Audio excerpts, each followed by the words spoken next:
The invitation to my mother's 60th birthday celebration at Le Cirque sat untouched on my desk, mocking me with its gold embossed lettering. Next to it, my father's text message glowed on my phone screen. No failures allowed. Don't embarrass us in front of the Evans family. The Evans family, owners of Evans Global Technologies, where my sister Caroline worked as chief marketing officer. The same company that had rejected my job application 5 years ago, setting off the chain of events that led my family to label me the black sheep. Ms. Rodriguez? My assistant Maya's voice came through the intercom. The quarterly reports are ready for review, and the board members are asking about tomorrow's strategy meeting. Thank you, Maya. I glanced at the stack of acquisition papers on my desk, documents that would make my parents' precious Evans family look like small-time players. Any word from legal about the non-disclosure agreements? All signed and verified. The Evans family has no idea their CEO is meeting with us tomorrow. I smiled, remembering Caroline's smug voice at last year's Thanksgiving dinner. Some of us actually made something of our engineering degrees, Julia. Not everyone ends up in a tiny consulting firm. Tiny. That's what they thought Rivera Enterprises was, just another boutique consulting agency run by their unsuccessful daughter. They never questioned why I drove a modest car or lived in a simple apartment.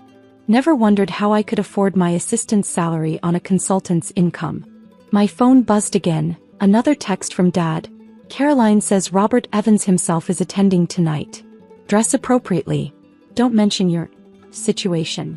My situation being the successful tech empire I'd built right under their noses. The one that was about to acquire Evans Global Technologies in what the business world would call a hostile takeover, but what I called karmic justice. Maya entered with a fresh cup of coffee and more papers to sign. Your sister called again. Wanted to remind you about the dress code. Let me guess, she suggested I borrow something suitable? I took a sip of coffee, perfectly prepared as always. Did you confirm the arrangements for tomorrow? Yes, ma'am. The Evans board will be here at 9 a.m. sharp. They still think it's just a routine consultation meeting. Maya hesitated. Are you sure you want to go to the dinner tonight? You could wait until tomorrow when I reveal that their failure daughter owns 3 times the market share of Evans Global. Oh, Maya. Tonight needs to happen first. I stood, walking to the window of my private office. The real one, not the modest space I kept for family visits. They need to see it in person. Need to realize exactly who they've been looking down on all these years. The city stretched out below, half the buildings visible either owned by my company or housing businesses we controlled. Including Le Cirque, though my family didn't know that either. Your mother's gift has arrived, Maya added, gesturing to a small box on the side table. Inside lay a simple silver necklace, modest by my standards, but exactly what they'd expect from their struggling daughter. The real gift would come tomorrow, when they learned that Mom's favorite charity, the one Caroline always made a show of donating to, had a new anonymous owner. One who'd already doubled its endowment. The car is ready whenever you are, Maya reminded me. Though I still think you should take the Bentley instead of the Prius. The Prius fits their narrative, I replied, gathering my things. Besides, watching Robert Evans do a double-take when he realizes who's really running tomorrow's meeting will be worth every condescending comment about my car. I checked my reflection in the window. Simple black dress, minimal jewelry, hair pulled back conservatively. The image of an unsuccessful consultant, exactly as they expected. Maya, have legal send the final acquisition papers to my private email. And make sure security knows to expect the Evans family tomorrow morning. I picked up my mother's gift and the invitation. Time to go play the failure one last time. Good luck, Maya called as I headed out. Try not to enjoy their shock too much. But we both knew I would. After 5 years of snide comments and exclusion, of watching Caroline preen about her corporate success while my parents beamed, of enduring their attempts to help their struggling daughter. Yes, I was going to enjoy every moment. My phone buzzed one final time. Caroline, Daddy says you're actually coming. Try not to mention your little consulting business to Robert Evans. Some of us have real careers to protect. I typed back a simple, see you soon, then slipped the phone into my bag right next to the folder containing proof that I'd owned the restaurant for the past year.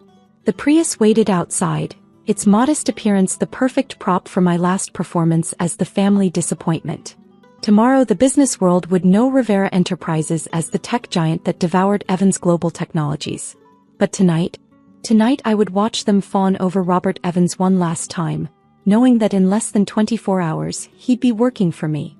Lou Cirque's private dining room hummed with expensive conversation and the gentle clink of crystal glasses.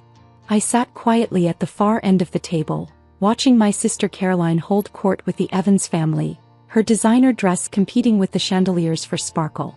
And then, she gushed, Robert personally selected me to lead the Asian market expansion. Isn't that right, Robert?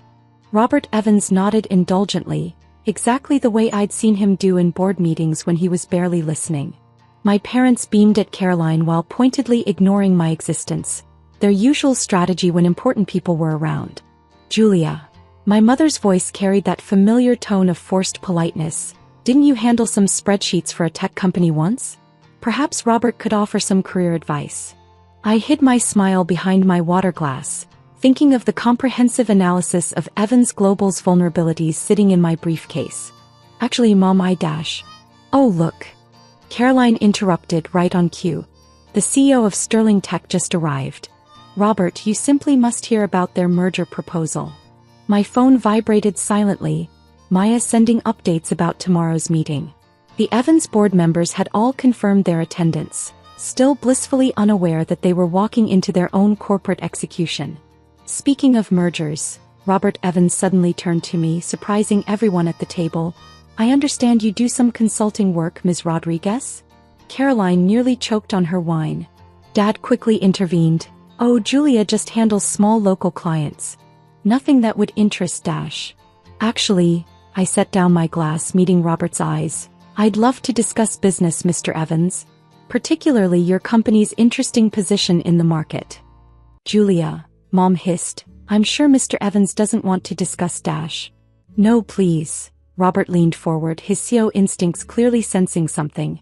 I'm curious about your perspective on our position. I pulled out my tablet, ignoring Caroline's mortified expression. Well, for instance, your cybersecurity infrastructure is dangerously outdated. Your market share in emerging technologies has dropped 15% in the last quarter, and your Asian expansion plan, I glanced at Caroline, is hemorrhaging money at an alarming rate. The table fell silent. Robert Evans's face had gone slightly pale. How could you possibly know, Dash, he began. The same way I know about the pending class action lawsuit from your Singapore investors. The one you've managed to keep quiet so far. I smiled, watching Caroline's perfectly made-up face crumble. The same way I know your board is meeting tomorrow morning to discuss a potential hostile takeover. Dad stood up abruptly. Julia, that's enough of your Dash. Your 9 a.m. meeting? Robert Evans interrupted, his voice suddenly hoarse. At Rivera Enterprises? I nodded, enjoying the confusion on my family's faces. Rivera. Caroline's eyes widened. But that's the company that's been buying up tech firms across the country. The one everyone calls the silent giant, because no one knows who runs it. Well, I stood slowly, straightening my simple dress. Almost no one. The maitre d' approached our table, bowing slightly. Ms. Rodriguez, is everything to your satisfaction? It's fine, James. Though I think we'll be needing the private conference room soon. I turned back to my stunned family. By the way, I've owned this restaurant for about a year now. The food is excellent, isn't it? You, what? Mom whispered. Own Le Cirque. I smiled. Among other things, the building your precious Evans Global operates from, for instance.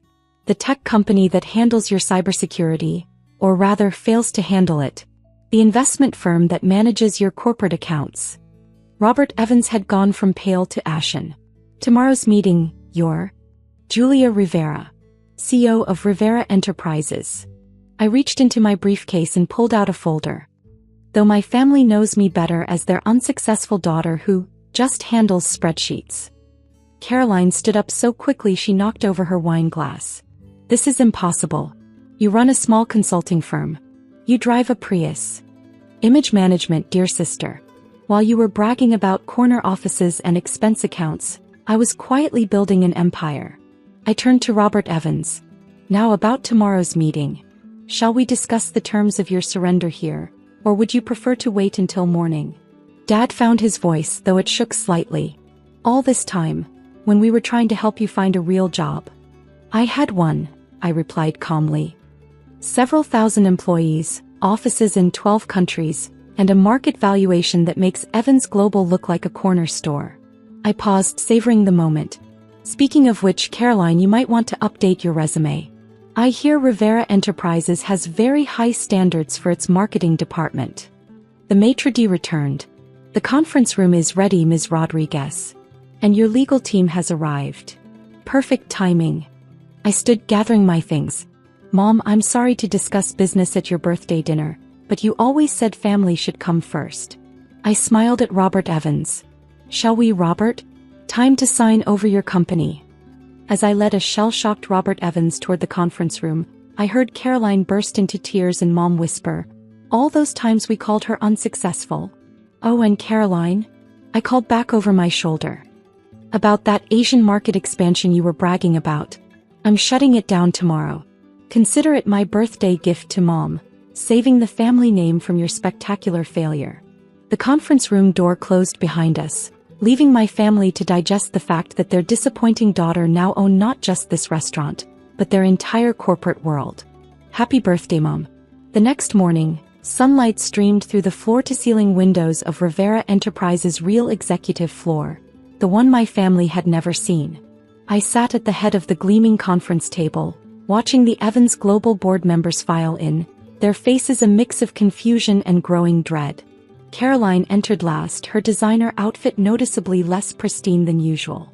Her eyes widened as she took in my true office, so different from the modest consulting space I'd shown the family. Please, everyone, take a seat, I gestured to the chairs. I believe you all met my sister Caroline at last night's enlightening dinner. The board members shifted uncomfortably. Robert Evans stared fixedly at the acquisition documents in front of him. Now, I continued, let's discuss the future of Evans Global Technologies. Or rather, what's left of it after this morning's market opening. Maya entered silently, distributing tablets showing Evans Global's plummeting stock price. Caroline gasped audibly. As you can see, I tapped my own screen. News of the acquisition has already leaked. Your shareholders are understandably nervous. This is revenge, Caroline suddenly burst out. Because they didn't hire you 5 years ago. I laughed softly. Hire me? Caroline, I never wanted to work for Evans Global. That rejection letter was exactly what I needed, motivation to build something better. I turned to the board. Though I must thank you all. Your dismissive form letter was quite inspiring. A knock at the door interrupted us. My parents entered, looking painfully out of place among the corporate executives. Julia, Mom started, we needed to dash. Take your seats, I interrupted smoothly. You should witness this, considering how often you've questioned my career choices. Dad's face reddened. Now see here, dash. No, Dad, you see here. I stood, commanding the room's attention. For 5 years, you've belittled my choices, mocked my supposed lack of success, and held Caroline up as the model of achievement. I gestured to the trembling board members. Look around. Every person in this room now works for me, including your precious golden child. Caroline's mascara was starting to run. You can't just dash. I already have. I pressed a button and the wall screens lit up with real-time market data. Rivera Enterprises now owns 51% of Evans Global's shares.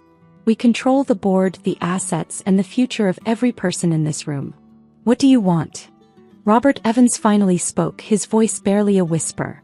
What I've always wanted: excellence, innovation, success. I smiled.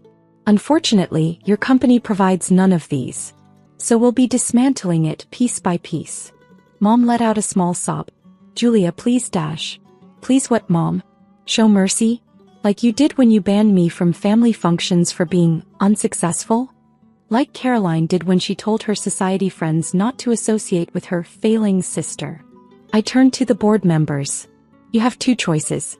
Sign the transition agreements and keep your jobs under new management, or resign and watch your stock options become worthless by closing bell. The scratching of pens filled the silence. One by one, the board members signed, avoiding Caroline's devastated gaze. As for you, dear sister, I turned to Caroline, you have a choice too. Stay on in a junior position, where you'll have to earn your advancement based on merit, not connections, or join the unemployment line. Though I should warn you, Rivera Enterprises' blacklist is quite comprehensive. Caroline's designer purse slipped from her nerveless fingers. You wouldn't. I would. I did. I have. I sat back down, surveying the wreckage of their corporate kingdom. Welcome to real success, family. Not the kind you brag about at dinner parties, but the kind that changes industries. We were wrong, Dad said quietly. About everything. Yes, you were. I nodded to Maya, who began collecting the signed documents. Now if you'll excuse me, I have an empire to run. Maya will show you out, all of you. As they filed out, shoulders slumped in defeat, I called after them. Oh, and Mom? Check your charity's donor list tomorrow.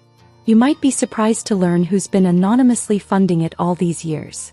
The door closed behind them, leaving me alone in my tower of success. On my desk, next to acquisition reports and market analyses, sat their years of condescending text messages, printed and bound, my personal trophy of victory. Maya's voice came through the intercom. Your 10 a.m. is here, the Silicon Valley merger team. Send them in. I stood, straightening my now designer suit. Time to show them what a failure can really do. Below, I watched my family's cars pull away from the building, my building. Their world had crumbled, but mine was just beginning to rise. The mahogany doors of Madison Technologies still bore the company motto, innovation through tradition. I stood outside them for the first time in 3 years, remembering the day I'd been escorted out, my father's words still ringing in my ears. At 34, Lauren Madison was about to prove just how wrong tradition could be. Ms. Madison? The new receptionist didn't recognize me. Do you have an appointment? Before I could answer, my brother Derek's voice boomed across the lobby. What are you doing here? His perfect corporate appearance couldn't hide the stress lines around his eyes. Just visiting, I smiled, noting how the once bustling lobby was eerily quiet. Remembering old times. 3 years ago, I'd stood in this same spot, clutching my proposal for digital transformation, a complete overhaul of Madison Tech's outdated systems. Dad's response? You'll never amount to anything. You're fired. Derek had watched silently as security emptied my desk, his loyalty to Dad outweighing any fraternal instincts. We're busy, Derek snapped. Some of us still work for a living. I glanced at my watch, a Patek Philippe that cost more than his annual salary. Really? The empty parking lot suggests otherwise. His face reddened. Madison Technologies, once a leader in enterprise software, was hemorrhaging clients. Their refusal to adapt to cloud computing and AI integration had turned their innovative tradition into a corporate death sentence. What do you want, Lauren? He demanded. My phone buzzed, a message from my assistant. Microsoft just terminated their legacy contract with Madison Tech, stock dropping. Nothing, I replied to Derek. Just curious how that tradition is working out. As if on cue, a group of employees hurried through the lobby carrying boxes. More layoffs, the 3rd round this month, according to my sources. Leave, Derek ordered, but his voice lacked conviction. Before Dad sees you. Too late for that, our father's voice cut through the tension. William Madison, CEO and chairman, stood at the elevator doors looking significantly older than I remembered. Lauren, he nodded stiffly. Come to gloat. I thought about the documents waiting in my car, the ones that would determine Madison Technologies' future. The ones bearing my company's letterhead. Just checking in, I smiled. Heard you're having some technical difficulties. Dad's jaw tightened. He'd spent 30 years building Madison Technologies on the principle that traditional software was unbeatable. Now that same principle was destroying everything he'd built. We're fine, he insisted. Just a temporary market adjustment. My phone buzzed again, another message. Oracle canceling partnership. Madison Tech stock down 30% today. Temporary. I raised an eyebrow. Like when you said cloud computing was a fad? Derek stepped forward. You've seen enough. Security. No need, I turned to leave. I have a board meeting anyway. My company's acquiring some distressed tech assets. You might have heard of us, Nova Digital Solutions. Their faces froze. Nova Digital, the cloud computing giant that had been systematically absorbing failed traditional software companies. That's your company? Derek stammered. I paused at the door, enjoying their expressions. Remember when Dad said I'd never amount to anything? Funny how tradition can blind you to the future. As I walked to my car, I could feel their eyes following me. They didn't know it yet, but in exactly 1 week, Madison Technologies' survival would depend entirely on my signature. Sometimes getting kicked out is just the push you need to soar. 3 days after my visit to Madison Technologies, their world imploded. Amazon and Microsoft's simultaneous contract terminations triggered a stock free fall that business networks called the Madison Massacre. I watched it unfold from my penthouse office at Nova Digital, surrounded by screens displaying real-time market data.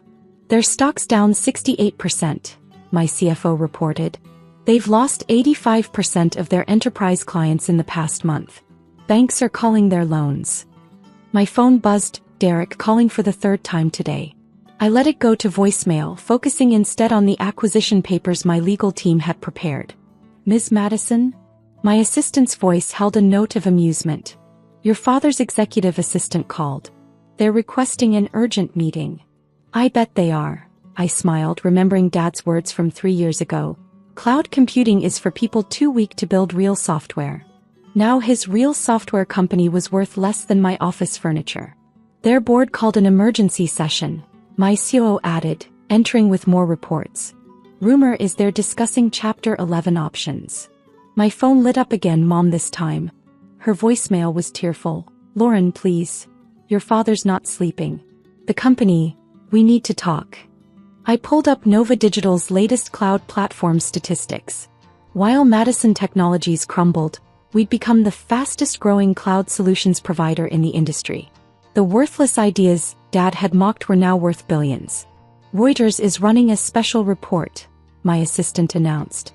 Madison Technologies, the fall of a tech giant. Derek's voicemail played through my speaker. Sis, I know you hate us, but please. Dad's about to lose everything. Just call me back. I thought about the day they'd kicked me out. How Dad had laughed at my warnings about cloud migration. How Derek had helped security pack my things, saying I was embarrassing the family name. Ms. Madison? My assistant interrupted my thoughts. Madison Technologies' board chairman is here. Says it's about survival. Through my office windows, I could see the Madison Technologies building in the distance. The logo that had once dominated the skyline looked dim, defeated. Send him in, I decided. Let's hear about survival. Sometimes revenge isn't just about winning, it's about making them understand exactly why they lost. The next 48 hours transformed Madison Technologies from a tech dynasty into a cautionary tale. Their stock hit an all-time low, trading was suspended, and every major news outlet covered their spectacular fall. I sat in my conference room watching their board chairman James Wheeler squirm in his expensive suit. The same man who'd seconded my termination 3 years ago. The situation is challenging, Wheeler admitted, spreading financial documents across the table. But Madison Technologies' fundamental value is zero, I interrupted, pulling up real-time market data. Your enterprise clients are gone, your software is obsolete, and your development team jumped ship to actual tech companies, including mine. My phone buzzed, another desperate message from Derek. Dad's being rushed to the hospital. Stress attack. Please, Lauren. We're prepared to offer Nova Digital a significant ownership stake, Wheeler continued, sliding over a proposal. Your cloud expertise combined with our traditional Traditional what? I laughed. Your outdated infrastructure? Your failed resistance to digital transformation? The same traditions you cited when voting to fire me. The conference room doors opened as my executive team entered. All top minds I'd recruited from Silicon Valley's elite. Several were former Madison Technologies employees who'd seen the future and chosen to follow me. Show him, I nodded to my CFO. The wall screens lit up with our analysis of Madison Technologies' assets. Every failing system, every lost contract, every missed opportunity to adapt, all meticulously documented. My God, Wheeler whispered, seeing the full scope of their collapse. 3 years ago, I stood walking to the window overlooking the city. I presented a digital transformation strategy that would have saved Madison Technologies. Dad called it worthless. You called it naive. We were wrong, Wheeler admitted, his corporate mask cracking. But please, there are 500 families depending on Madison Technologies' survival. My assistant entered quietly. Your father's stable, but the doctors are keeping him overnight. Your mother's requesting you come to the hospital. I thought about the employees I'd seen carrying boxes out of Madison Technologies. About the developers whose innovations had been suppressed by tradition. Nova Digital will consider an intervention, I said finally, but not a partnership. A complete acquisition. New management, new direction, new everything. Your father would never agree, Wheeler protested weakly. I smiled, turning back to face him. In about an hour he won't have a choice. Your largest creditor just sold their debt holdings. To us. Wheeler's face went pale as he understood. Nova Digital now controlled Madison Technologies' fate completely. The board meets tomorrow at 9 a.m., I stated. I'll present our terms then. Better bring security. Dad might need escorting out. Again. As Wheeler left, looking shell-shocked, my phone buzzed with a text from Mom. He's asking for you. Sometimes revenge comes full circle, right back to where it all began. The hospital corridor felt longer than my walk out of Madison Technologies 3 years ago.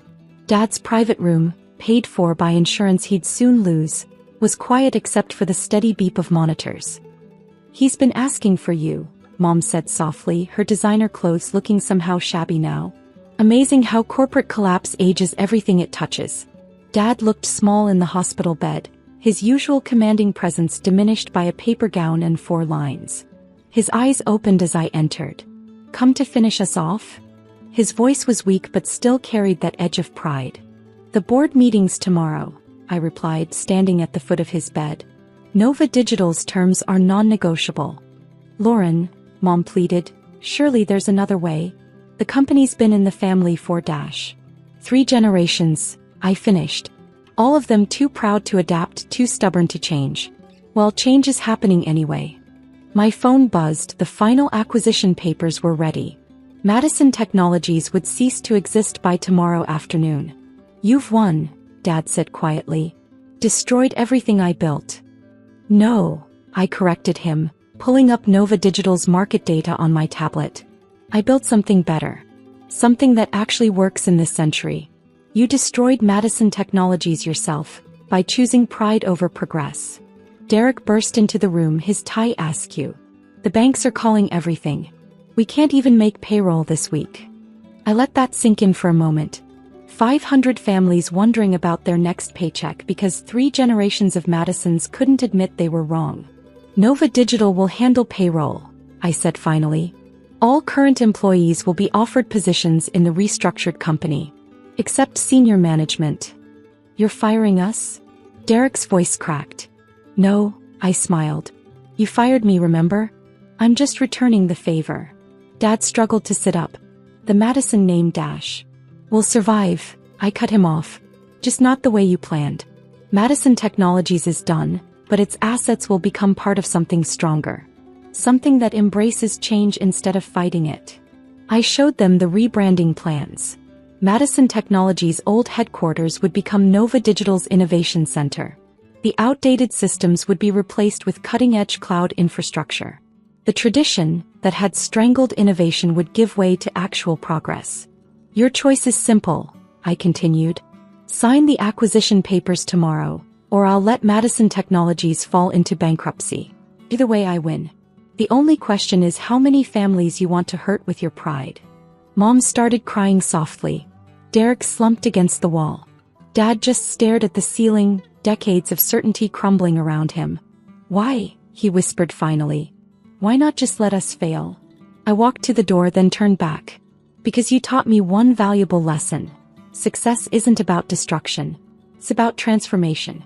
Even if some things have to be torn down to be rebuilt better. The next morning, Madison Technologies' board voted unanimously to accept Nova Digital's acquisition. Dad signed the papers from his hospital bed. Derek cleared out his office. The Madison era ended not with a bang but with a digital whimper. 1 week later, the old Madison Technologies building lit up with Nova Digital's logo. The employees who'd carried boxes out now carried them back in, to better offices, better systems, better futures. Mom still sends weekly updates about Dad's recovery. Derek applied for a junior position at Nova Digital, in the cloud computing division, ironically. I let HR handle his application like any other. Sometimes the best revenge isn't destroying what they built. It's transforming it into everything they were too proud to imagine. The worthless daughter now signs their paychecks. Tradition, it turns out, is just another word for fear of the future. 1 year after Nova Digital's acquisition of Madison Technologies, I stood in my father's old office, now my Innovation Center's main conference room. The mahogany panels had been replaced with smart glass, the traditional furniture with modern collaboration spaces. The transition report is ready, my CFO announced, displaying our first-year results. Madison Technologies' old clients had flocked back once we modernized their systems. Our stock had tripled. "Ms. Madison?" My assistant appeared. "Your father's here for the quarterly review." Since the acquisition, Dad had taken on a consulting role, my idea of subtle irony. He advised on legacy system transitions, helping other traditional companies avoid his mistakes. It was a humbling position for a former CEO, but that was the point. "Send him in," I said, watching through the glass walls as he navigated the open office layout he'd once called chaos. He looked older but healthier. "Monthly paychecks signed by your daughter apparently do wonders for stress levels. The Richardson Group is ready to migrate," he reported, setting down his consultant's laptop. No corner office for him anymore. Their CEO finally admitted cloud computing isn't a fad. Amazing what bankruptcy threats can do for technological adaptation, I smiled. "How's Derek enjoying the development team?" My brother had surprised everyone by excelling in his junior position. Turns out he had a talent for coding once he stopped fighting against it. "He's learning," Dad admitted. "Says he wishes he'd listened to you years ago." Speaking of listening, I pulled up the market data.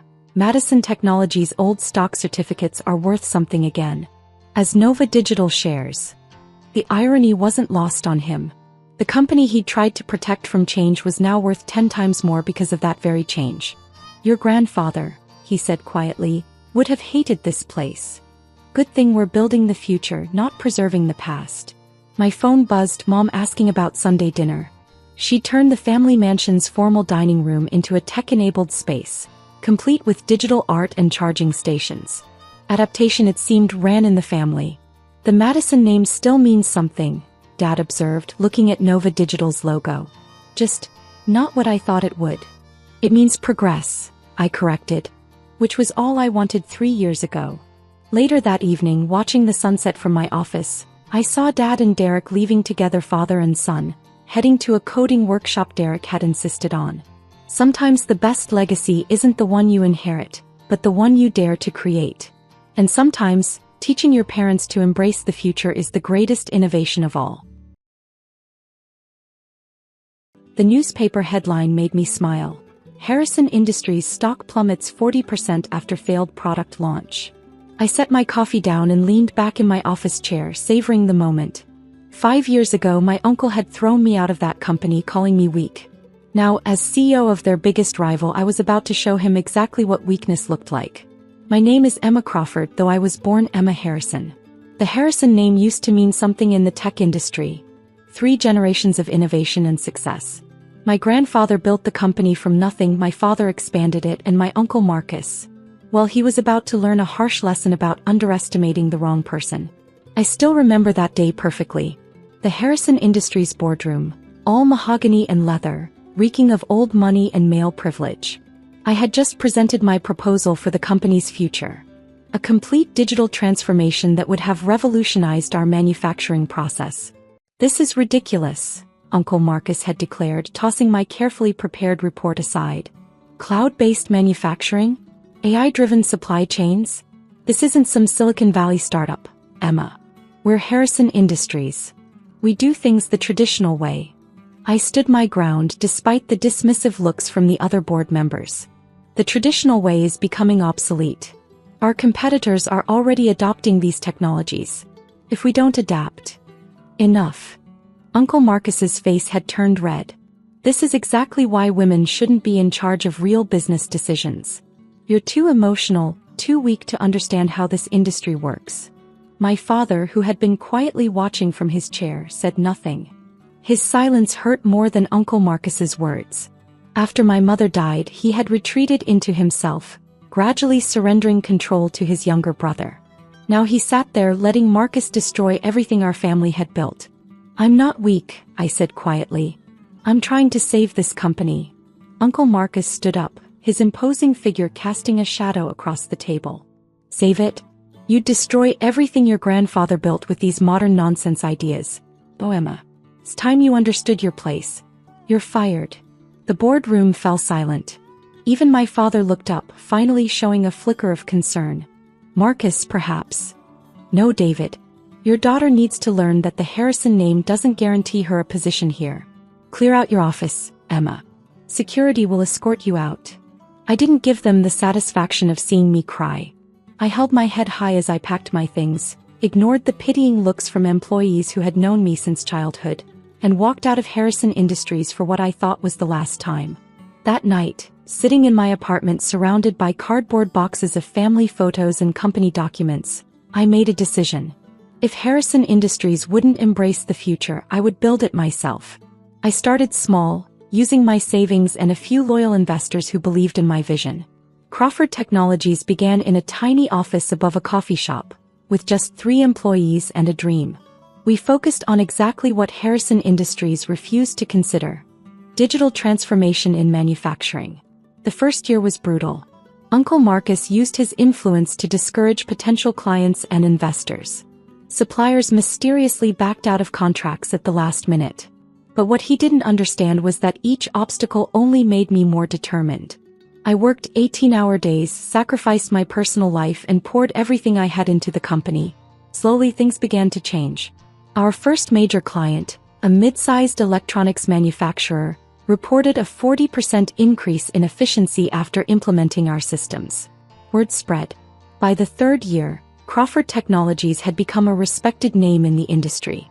Our cloud-based manufacturing platform was revolutionizing how companies operated.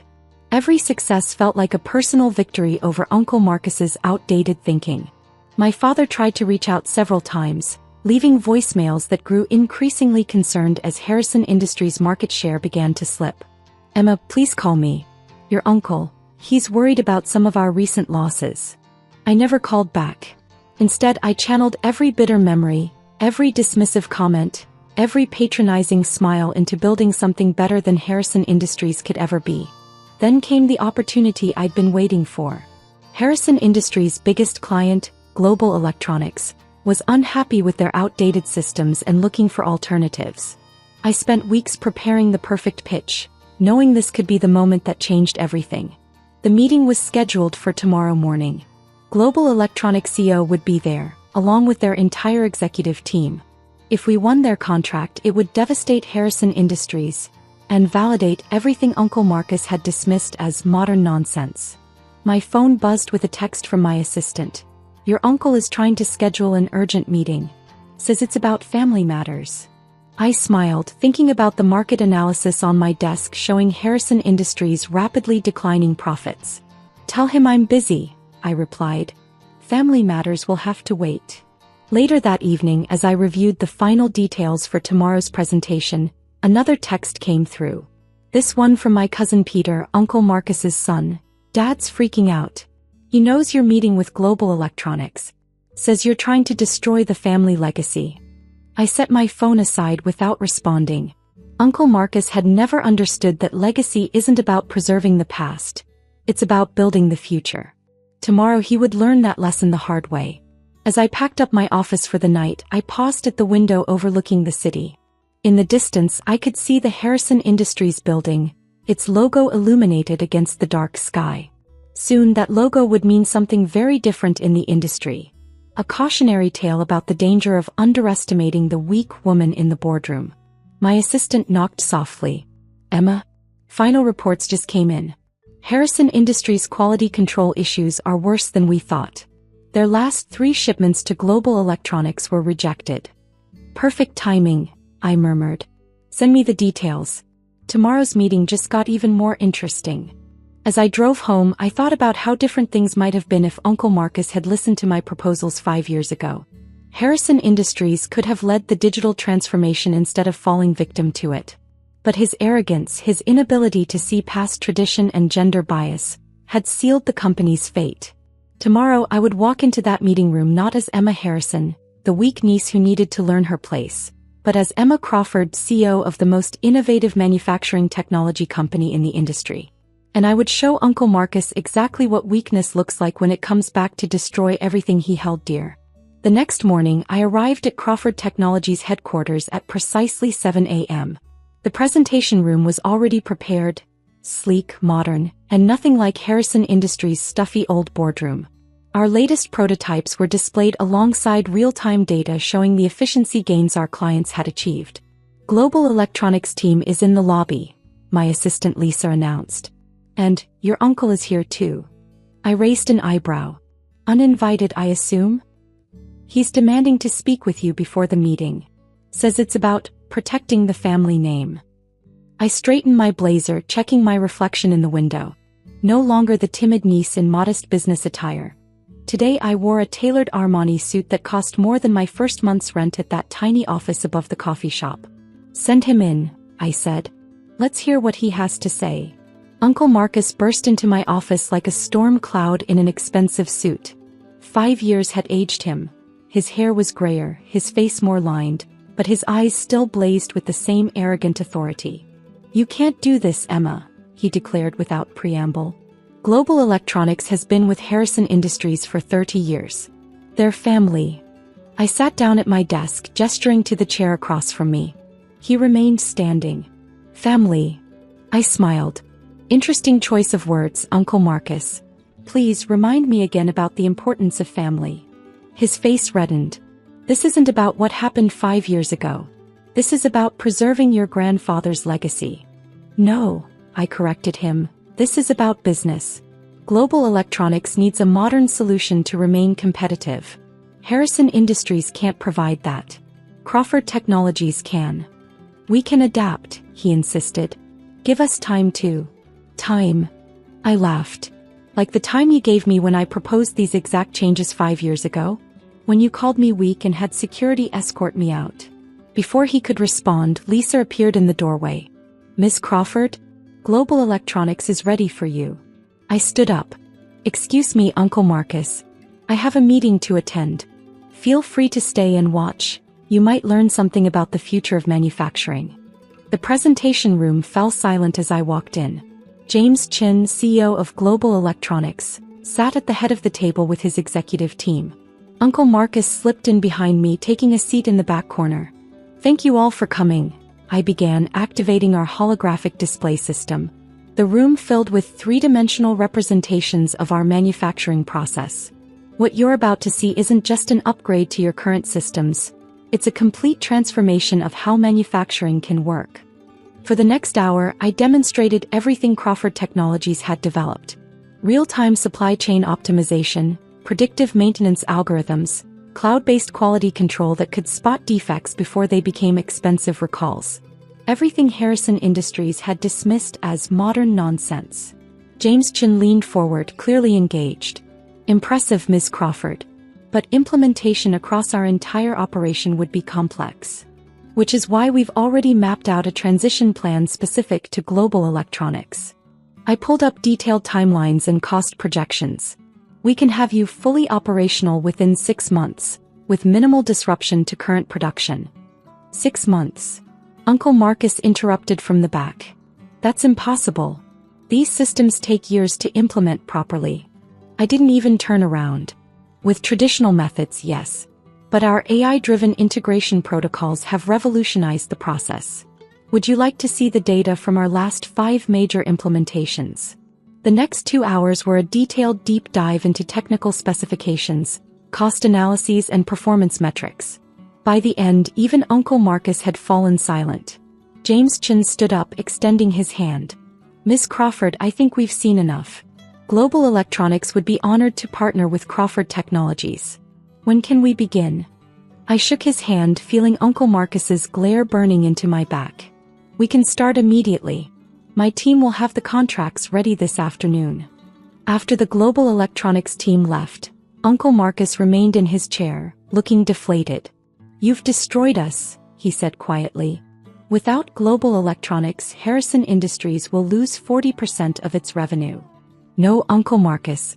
You destroyed Harrison Industries when you refused to acknowledge that the industry was changing. I sat down across from him. I tried to warn you 5 years ago. You chose not to listen. Because that's not how we do things, he exploded, standing up. Your grandfather built this company on personal relationships, on handshake deals and trust. And now it's dying because of that outdated thinking, I replied calmly. The world changed, Uncle Marcus. You just couldn't see it because you were too busy protecting your idea of tradition to notice the future passing you by. He slumped back into his chair, suddenly looking every bit his 65 years. What do you want, Emma? Money? A position on Harrison's board? Name your price to leave global electronics alone. I stood up, walking to the window where I could see both our building and Harrison Industries in the distance. I want you to understand something, Uncle Marcus. This isn't about money or revenge. This is about proving that being a woman with modern ideas doesn't make me weak. It makes me exactly what this industry needs. And destroying your family's company proves that? You stopped being my family the day you chose arrogance over innovation. I turned back to him. Harrison Industries isn't failing because of me. It's failing because you were too proud to admit that your niece might understand business better than you do. The next few weeks were a whirlwind of activity. The global electronics contract made headlines in every industry publication. Harrison Industries' stock continued to plummet as other major clients began exploring alternatives. Uncle Marcus announced his early retirement, though everyone knew he was forced out by the board. My father finally worked up the courage to visit me. He stood awkwardly in my office, looking around at the modern decor and advanced technology displays. Your grandfather would have loved this, he said quietly. He always said the future belongs to those brave enough to embrace it. Funny how Uncle Marcus never mentioned that part of grandfather's wisdom. He sighed, running a hand through his gray hair. I should have stood up for you that day. I was weak. No, Dad. You were scared. There's a difference. I gestured to the chair across from my desk. Harrison Industries doesn't have to die, you know. It just needs to change. What are you suggesting? I pulled out a folder I'd been preparing for weeks. A merger. Crawford Technologies' innovation combined with Harrison Industries' manufacturing capacity. We could build something greater than either company could achieve alone. He leafed through the proposal, his eyes widening at the projections. This could work. But the board. The board knows Harrison Industries is 6 months from bankruptcy without a major change. They'll approve it. I smiled. Besides, I own enough of your stock now to make it happen anyway. 2 months later, I stood in the old Harrison Industries boardroom, now modernized with the latest technology, addressing the combined employees of both companies. Uncle Marcus was notably absent, but my father stood beside me, looking proud for the first time in years. Today we're not just merging two companies, I announced. We're bridging the gap between tradition and innovation. Harrison Crawford Technologies will honor the legacy of the past while embracing the possibilities of the future. As I looked out over the crowd, I caught sight of my old office, the one I'd been escorted from 5 years ago. The memory no longer stung. Instead, it reminded me that sometimes being underestimated is the greatest advantage you can have. Later that evening, I received an unexpected package. Inside was my grandfather's old pocket watch and a note in Uncle Marcus's handwriting. You weren't weak. You were right. I was too blind to see it. I placed the watch on my desk next to my latest innovation awards. It seemed fitting, a piece of the past sitting comfortably beside symbols of the future. Success, I had learned, isn't about proving others wrong. It's about proving yourself right. The next morning, I walked into our newly renovated headquarters. Employees from both companies worked side by side, the old guard learning from the new, tradition and innovation finally finding common ground. On my desk, the morning's financial reports showed our stock price hitting an all-time high. Miss Crawford. Lisa appeared in my doorway. Your father's here for the strategy meeting. And Global Electronics is interested in expanding our partnership to their international divisions. I smiled, picking up my grandfather's watch. The inscription inside had faded over the years, but the words were still legible. The future belongs to those brave enough to embrace it. Uncle Marcus had called me weak because I wanted to change things. He never understood that real weakness is fearing change so much that you destroy everything trying to prevent it. Now, as CEO of the largest manufacturing technology company in the industry, I had proven that embracing the future isn't weakness. It's the ultimate strength. Sometimes being banned from the family business is the best thing that can happen to you.